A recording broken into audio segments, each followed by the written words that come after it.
Does your heart start racing when your phone rings and you see a number you don't recognize? Oh, absolutely. Especially if I know I have to speak in English. You are not alone, Leo, and that is exactly what we are talking about today. Hi, everyone. I'm Leo. And I'm Mia, and you are listening to The English Blend. Today, we are diving into the scary world of talking on the phone. Exactly. So grab your coffee, take a deep breath, and let's get started. You know, Mia, I think the phone is the final boss of language learning. It really is because you can't see the other person's face or their hands. Right, you lose all those visual clues that help you understand. And because of that, we often panic and worry way too much about being perfect. That brings us to a really important point, the difference between fluency and accuracy. This is a big one for our listeners. Accuracy is all about being correct, like using the right verb tense or the right preposition. But fluency is about the flow, right? Exactly. It's the ability to speak smoothly and be understood without long pauses. I always tell my students that communication is the goal, not perfection. I love that because when you're on the phone, the most important thing is that the other person understands you. But why is it that we often hit a wall when we try to be too accurate? Oh, hit a wall. That's a great phrase. It just means you reach a point where you can't go any further or you get stuck. Well, I think we hit that wall because our brains are busy checking grammar rules. You're trying to remember if it's in or at, and meanwhile, the conversation has moved on. Exactly. Thinking too much about grammar actually blocks your fluency. It's like trying to drive a car while reading the instruction manual at the same time. That sounds dangerous. It is for your English. I have a quick story about this, actually. Oh, tell us.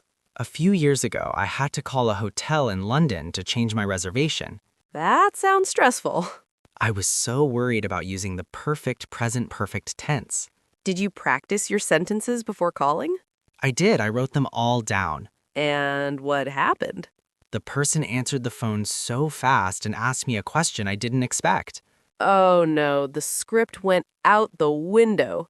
I totally froze because I was trying to fix my grammar in my head. See? That's the grammar block right there.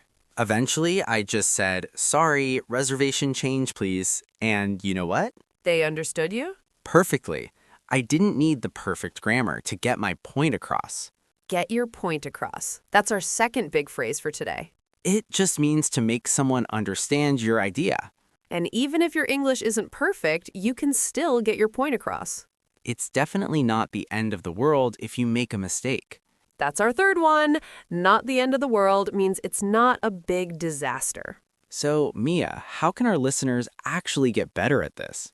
Well, I have a few practical tips. Let's hear them. Tip number 1 is massive listening. Like listening to podcasts like this one? Exactly. The more you hear natural English, the more your brain learns the rhythm. That makes sense. It becomes more automatic. Tip number 2, learn in chunks. What do you mean by chunks? Instead of learning one word, learn a phrase like, I'm calling to, or could you repeat that? Oh, so you don't have to build the sentence from zero every time. Exactly. It's like having pre-made pieces of a puzzle. I love that. What's the third tip? Use the 3-second rule. Is that for when you drop food on the floor? No, Leo. Just kidding. The 3-second rule on the phone is give yourself 3 seconds to just listen and breathe before you react. That's actually really helpful to stop the panic. It gives your brain a moment to switch from panic mode to listening mode. These are great, Mia. Let's recap what we talked about today. We talked about how fluency is more important than being 100% accurate on the phone.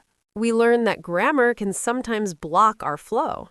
And we learned 3 great phrases: hit a wall, get your point across, and not the end of the world. Don't forget the tips. Listen a lot, use chunks, and use that 3-second rule to stay calm. Practice a little bit every day, and calling people will get easier, I promise. Next time, we're going to talk about how to order food at a restaurant without getting nervous. I'm already hungry just thinking about it. That was a great talk. Yes, see you in the next episode of The English Blend.